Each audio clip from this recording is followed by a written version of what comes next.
Bom, eu vou falar um pouquinho sobre a artrodese no pé plano, né? E o objetivo dessa apresentação é revisar um pouco as indicações da artrodese na deformidade colapsante progressiva do pé, discutir alguns parâmetros de alinhamento e algumas estratégias na abordagem e fixação da artrodese subtalar, da dupla e da tripla, principalmente. A insuficiência do tibial posterior e o pé plano adquirido do adulto, eles mudaram a nomenclatura, não é bem assim, chama agora deformidade colapsante progressiva do pé.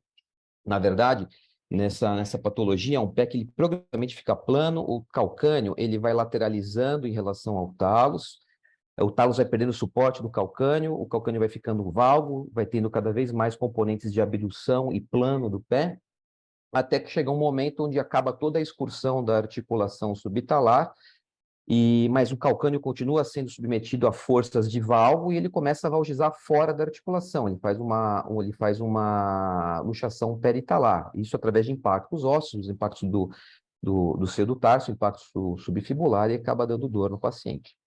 O que a gente vê radiograficamente é isso, é um calcânio cada vez mais horizontalizado, né, um pitch do calcânio menor, um talos, porque não tem seu suporte do calcânio cada vez mais vertical, uma quebra do arco longitudinal do pé, que pode ser na talo navicular, na navículo cunho, na cunha primeiro metatarsal, e no frente um componente de descobertura da cabeça do talos e abdução do pé, além da abertura do ângulo entre o calcânio e o talos.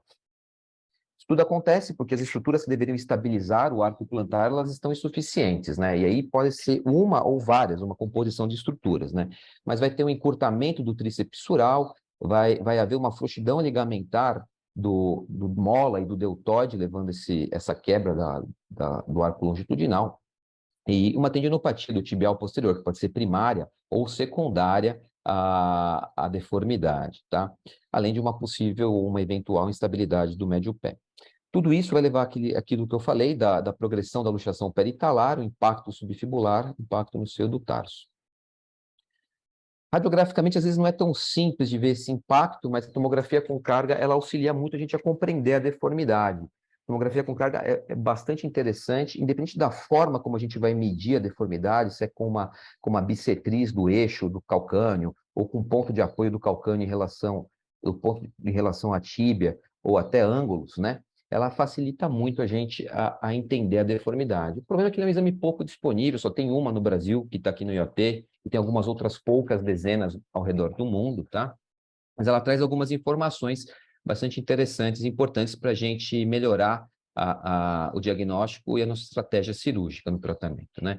Aqui, a tomografia coronal e sagital, a gente vê o momento do impacto do calcânio sobre o talos, né? Nesse momento, acabou a excursão da subtalar posterior e já tá tendo impacto ósseo. A partir daqui, toda a força em valgo do calcânio vai levar através desse fulcro, vai levar uma luxação peritalar, né? Olha aqui o ponto de contato do talos com o calcânio, e aí essa luxação vai deformar cada vez mais o pé, com impactos subfibulares, como vemos aqui, e alguns autores acham que nesse momento já não há mais uma boa articulação subtalar, já seria até uma indicação de artrodese pela deformidade, pela lesão ligamentar nesse momento, tá? Mas o que a gente quer no tratamento da deformidade colapsante progressiva do pé é tratar a dor do paciente. Quando ele é cirúrgico, a gente vai tratar corrigindo a deformidade. Idealmente, a gente faz isso preservando as articulações, fazendo osteotomias e transferências. Eventualmente, isso não é possível e a gente faz esse controle do alinhamento com a artrodese estabilizando. Classicamente, a gente vai ver as indicações da artrodese quando a gente tem uma deformidade em plano com rigidez, né? Quer dizer, as articulações já não funcionam, então a gente pretere a cartilagem para alinhar o pé do paciente e melhorar a forma de distribuir carga, né? E a gente vai escolher a articulação artrosclerosada conforme a lesão, né? Conforme o local da lesão. Algumas vezes a gente ainda tem um pouco de mobilidade articular, mas a articulação ela está com artrose, ela está doente, então ela move, mas ela tem dor, então também é uma outra indicação, uma osteoartrite. Essa osteoartrite ela pode ser por uma causa mecânica, da degeneração do mau alinhamento, ou mesmo por uma patologia reumatológica sistêmica que acaba degenerando a articulação. Uma outra indicação clássica é o paciente que tem a deformidade em plano do pé, mas não tem um bom controle motor, ele tem uma neuropatia motora. Quer dizer, não adianta a gente fazer osteotomia se ele não vai controlar a articulação, ele vai invariavelmente recidivar. Então, esse paciente ele precisa de segurança, ele precisa de estabilidade, a gente faz essa correção do pé com a artrodese, tá? E tem duas indicações que elas são um pouco controversas, que é a indicação da artrodese no idoso e no paciente obeso, mesmo em pés que são flexíveis com articulações potencialmente boas. Alguns autores acham que pela previsibilidade da artrodese é mais interessante a gente fazer um procedimento mais definitivo nesse grupo de pacientes aí. Tem muito pouca coisa realmente com evidência na literatura sobre esses dois grupos, né?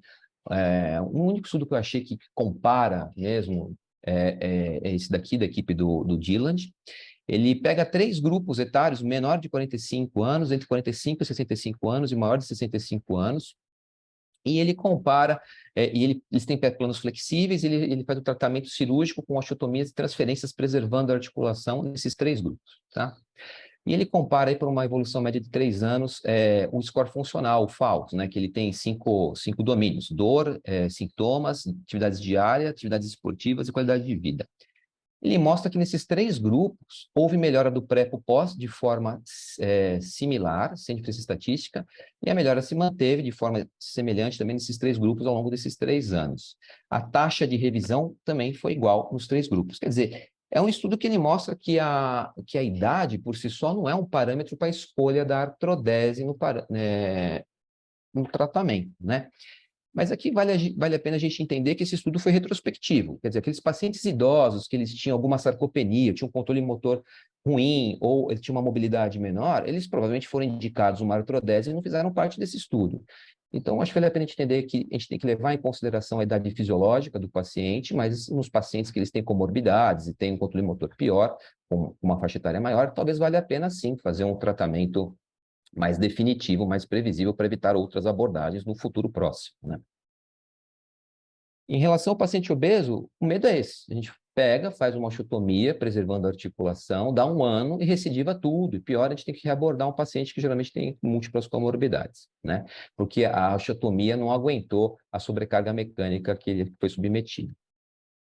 Muitos autores entendem desta forma, né? E tem, novamente, o mesmo grupo fez um estudo comparativo em pacientes obesos. Ele pegou 3 grupos, um grupo com IMC normal, um IMC de sobrepeso, um IMC de obesidade, e ele acompanhou clinicamente por 2,9 anos, quase 3 anos, o FAUS, o SF12 e um score visual de dor, né? Então a parte mais subjetiva, e fez uma comparação, e fez um acompanhamento por 2 anos radiográfico da evolução desses grupos. O que eles mostram nesse estudo é que não houve diferença, né? Eles pegaram pés flexíveis, trataram com osteotomias sem artrodese e mostrou que não houve diferença na evolução, nem nos scores, nem na radiografia entre os grupos. E concluem que é possível, sim, tratar com osteotomia pacientes obesos sem fazer artrodese. Mas, aí quando a gente começa a pegar melhor um pouquinho os dados dele, eles fizeram um cálculo de amostra baseado em avaliar uma diferença de 10 pontos do FAUS, né? E para isso eles chegaram nessa amostra de quase 40 pacientes por grupo. E quando a gente vê as complicações que eles mostraram que não houve diferença, tem diferença numérica, assim, tem bastante complicação nos pacientes obesos em relação aos outros grupos. É que eles não fizeram uma avaliação estatística para ver isso aqui. Talvez se eles fizessem uma avaliação, um cálculo da amostra, ia dar uma amostra maior, e aí a gente pegaria essas complicações. Algo que é comum na literatura para diversas cirurgias, não necessariamente ortopédicas, tem mais complicação em pacientes obesos.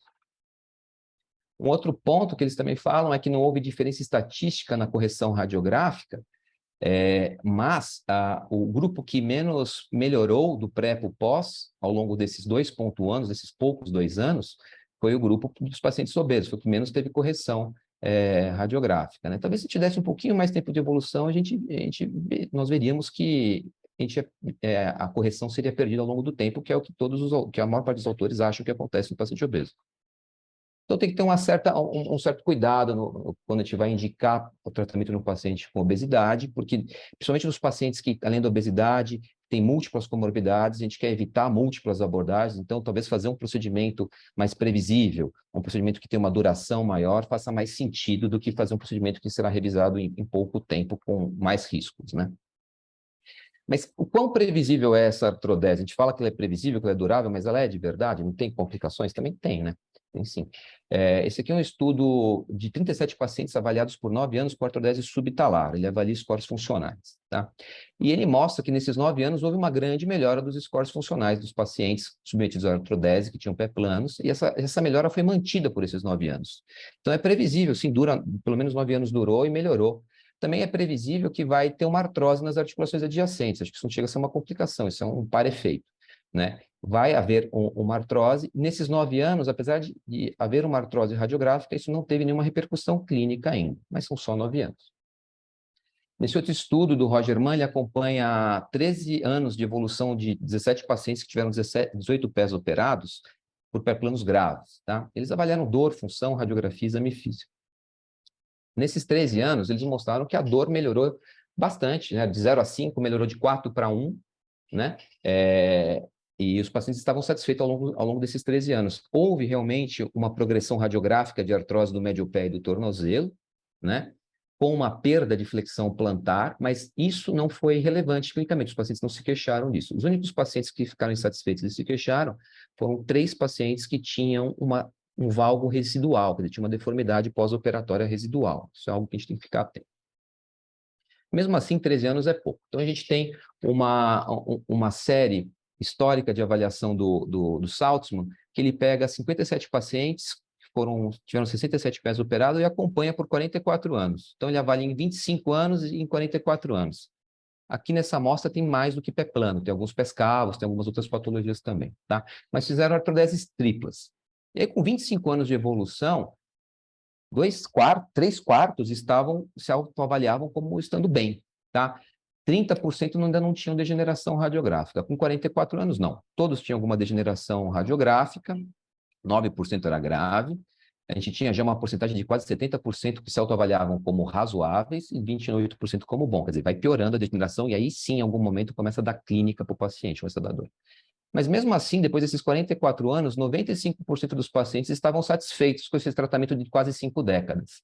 E a ponto de 91% fazer novamente. Quer dizer, a artrodese, ela entrega uma melhora clínica para o paciente fica satisfeito. 4 décadas, pelo menos. Quando a gente tem que ficar preocupado, quando que vai dar errado a artrodese, né? Então, esse estudo, ele acompanha, ele pega 307 artrodeses que foram feitas e pega as 21 revisões dessas artrodeses que eles consideraram complicações.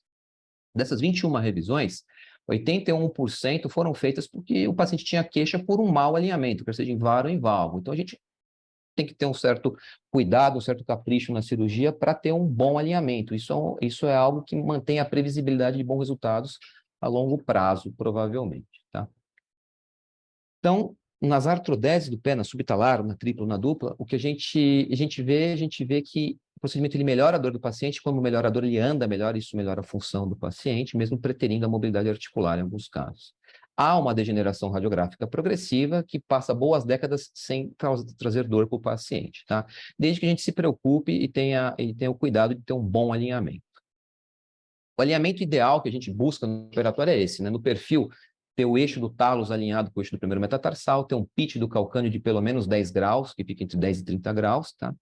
Na radiografia de frente, a gente vai buscar o ângulo de kite, que é esse ângulo aqui entre o calcâneo e o talos visto de frente, de no máximo 30 graus, porque isso denota para a gente que o calcâneo está debaixo do talos, tendo suporte à cabeça do talos, tá? Um alinhamento do primeiro metatarsal com o talos e uma cobertura de no mínimo 75 graus da cabeça do talos, feita pelo navicular. No plano coronal, a gente tem que ficar atento a duas características, né? A angulação em valgo do calcâneo e ao eixo do calcâneo, que a gente tem que tratar a angulação e a lateralização. O ideal é que fique assim, ó, que o eixo do calcâneo fique vertical, perpendicular, horizontal e alinhado e colinear com o eixo da tíbia, de modo que não tenha nenhum momento em valgo residual até em varo, tá? A ideia é essa, que a gente crie um bloco único de talos e calcâneo, que esse bloco fique alinhado com a tíbia para evitar movimentos em valgos que force e degenere o deltoide, aí crie uma instabilidade, uma artrose no tornozelo, né? Senão a gente só vai mudar de lugar o nosso problema, vai sair do pé para ir para o tornozelo. A forma de abordagem, a mais comum, ela é feita por uma via lateral, Mas a via lateral ela é complicada na abordagem do pé plano, porque é onde a pele vai ficar tensa, onde ela tem mais chance de ter deiscência e infecção. Então, a abordagem por uma via medial ela é factível, ela não é difícil, a gente faz uma via liberando bem o tibial posterior, o flexor longo dos dedos e do hálux, nós teremos acesso à subtalar, à talonavicular, e com um pouco mais de dissecção, como a gente vê aqui, a gente consegue chegar na calcâneo cuboídea. E se precisar fazer uma pequena via acessória lateral para abordar a calcâneo cuboídea também dá para fazer, mas não precisa ser uma via extensa, tá? Essa via, feita dessa forma, ela protege bem o feixe, dá bastante segurança e a gente tem bastante acesso para cruentar e reposicionar o pé, tá? Em relação às artrodeses separadamente, especificamente, a artrodese subtalar, além da indicação a gente vai ter a indicação dela quando a gente tem uma artrose da subtalar, e é importante que a chopar esteja saudável, não tenha nenhuma artrose, tá? Ou então, quando há um impacto subfibular ou um impacto no seio do tarso, também é uma boa indicação, já que a gente julga que as estruturas ligamentares já não estão suficientes e elas não vão segurar mesmo que a gente faça uma osteotomia, tá? A ideia do tratamento com artrodese subtalar não é tirar uma cunha ou colocar uma cunha, né, e assim alinhar o pé. A ideia é fazer uma abordagem articular, a cruentação da articulação, e com isso criarmos uma liberação das estruturas ligamentares ao redor, de modo que a gente consiga empurrar o calcâneo que está valgo alinhado, parizando ele, também empurrar ele de lateral para medial, transladando ele medialmente e dando um suporte para essa cabeça do talos, de modo que a gente horizontalize a cabeça do talos e recria aí o formato do pé. Para tudo isso funcionar, a gente tem que ter uma chopar saudável que se acomode essa modificação de altura e de tamanho do talos. Por isso que é tão importante não termos artrose nem rigidez na chopar para fazer subtalar. Essa ideia teórica é interessante, né, de fazer esse monte de movimento e reposicionar o calcâneo sob o navicular. E esse estudo do ano passado, ele comparou o poder de correção da artrodese subtalar com o de uma osteotomia anterior, que alonga o calcâneo, né? E ele mostrou, entre outras coisas, que a artrodese subtalar, ela tem sim esse poder de fazer exatamente tudo isso. Quando a gente consegue varizar e transladar ele medialmente, a gente consegue fazer uma boa cobertura da cabeça do talos nesse movimento, a gente consegue corrigir a abdução do pé também, lógico, desde que a gente tenha uma chopar saudável. Então, funciona nesse caso. Aí depois que a gente faz a cruentação e posiciona, a gente precisa fixar. Tem várias formas de fixar. Geralmente a gente usa parafusos no pé, porque são implantes intraossos que não incomodam, e o pé, a pele é bem superficial, né? Então a gente evita implantes mais grosseiros. E a melhor forma de fixar é com dois parafusos, e dois parafusos em planos diferentes que ficam convergentes, o formato de delta, como esse daqui, ó, que é esse desenho aqui que nós vemos. A ideia é que tem um parafuso posterior e um parafuso mais anterior que convirjam em dois planos. É o formato que dá a melhor estabilidade de construção e, clinicamente, é o que confere as melhores taxas de consolidação. É assim que a gente prefere fazer. Esse parafuso anterior ele pode ser passado de plantar para dorsal, de dorsal para plantar. Nós preferimos passar de plantar para dorsal exatamente para evitar que a cabeça crie algum tipo de lesão em tendão ou até no feixe que está aí bem próximo, né? A artrodese tripla, ela vai ter indicação quando além da gente ter a artrose da subtalar, nós teremos a artrose da talonavicular e da calcâneo-cuboídea, e a quebra do arco longitudinal vai se dar na chopar, não no distal aéreo, né? A abordagem vai ser também por uma via medial, e semelhante à artrodese subtalar, nós normalmente usamos parafusos. A ideia é fazer uma estabilidade absoluta, então são parafusos de tração, tá? E a fixação é um pouco diferente, como nós fixamos todo o complexo subtalar, só um parafuso na subtalar posterior é suficiente para conferir uma boa estabilidade. Dois parafusos de tração são importantes e suficientes para trazer uma boa estabilidade com boas consolidações na talonavicular. Alguns estudos discutem o papel de uma placa bloqueada com parafuso de tração em ossos mais osteoporóticos, tá? E na calcâneo cuboídea, o ideal é o uso de um parafuso axial, que é esse parafuso longo, também de compressão, que vem desde o calcâneo até o cuboide, tá? Independente da direção, se de proximal para distal, de distal para proximal, mas evitar aquele parafuso curto que vem do cuboide para o calcâneo, porque ele agrega menos estabilidade, tem maior chance, inclusive, de não união com esse parafuso pequeno. No meio do caminho da artrose subtalar e da artrose tripla, a gente tem a artrose dupla, que é algo bastante falado aí nas últimas 2 décadas, né? Tem uma vantagem de fazer a artrose dupla, que a gente mantém uma articulação móvel ainda, que é a calcâneo cuboide, né? Então, a gente tem a artrose subtalar e a talonavicular. E tem uma outra vantagem, que tem menos dissecção de partes moles, menor chance de lesão no envelope de partes moles. Uma outra vantagem também é que é uma articulação a menos para consolidar um possível problema de não união a menos também. Mas a gente tem algumas questões que a gente tem que ponderar, né? A vantagem da mobilidade, essa mobilidade que a calcânio cuboide tem de 2 graus. É uma mobilidade, mas é uma mobilidade de 2 graus só. Mas, nesses 2 graus que tem de mobilidade, ela dissipa energia. Então, é interessante ter essa coluna lateral livre para se acomodar a pequenas irregularidades da nossa marcha, né? Há um tempo cirúrgico menor, é uma articulação a menos preparada, então um tempo cirúrgico menor, isso tem vantagens também. E aqui alguns artigos falam que dá para fazer uma via medial única, mas também dá para fazer uma via medial única e fazer uma tripla. O grande ponto é que a articulação calcâneo-cuboide tem que estar completamente saudável. Se ela tiver algum grau de degeneração, ela provavelmente vai degenerar rapidamente quando a gente enrijecer a talonavicular e a subtalar, tá?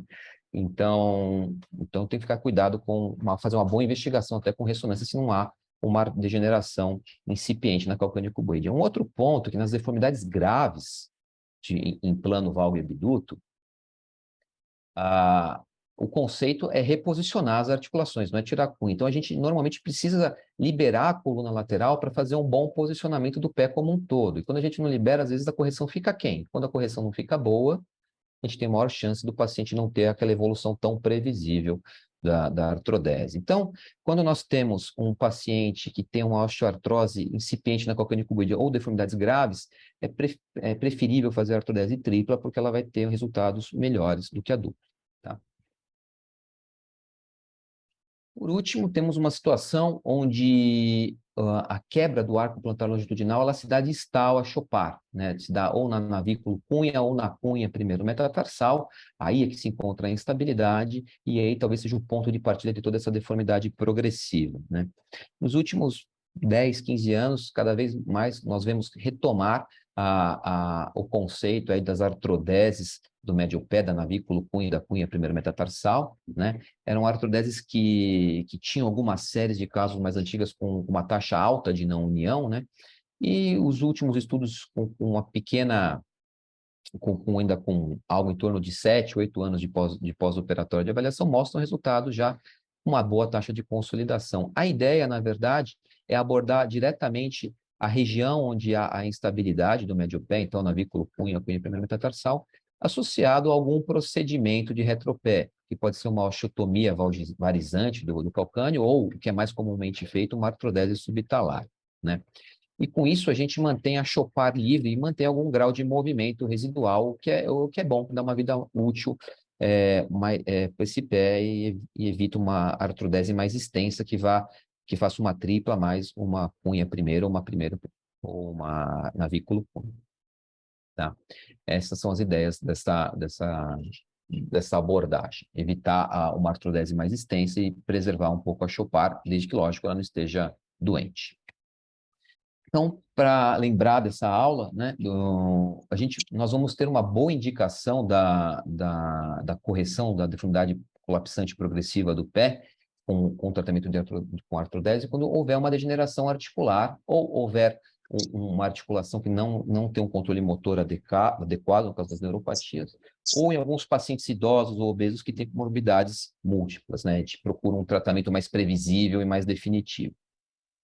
A indicação da subtalar, além da artrose da subtalar, é quando há um impacto subfibular, um impacto do seu do tarso, que já mostra que há uma luxação peritalar iniciando. Na tripla é quando tanto a subtalar quanto a chopar está degenerada, e a dupla é importante que haja uma indicação precisa quando a calcânea cuboide está saudável em deformidades não graves, senão vai ser difícil fazer uma boa correção com uma artrodese dupla. E ainda avaliar a evolução dessas abordagens do médio pé com artrodese, mas ela se mostra, pelo menos a médio prazo, aí, uma abordagem interessante. Acho que era isso dessa apresentação, queria abrir para comentários dos professores, o professor. professor Olavo, o Alexandre e o Túlio também.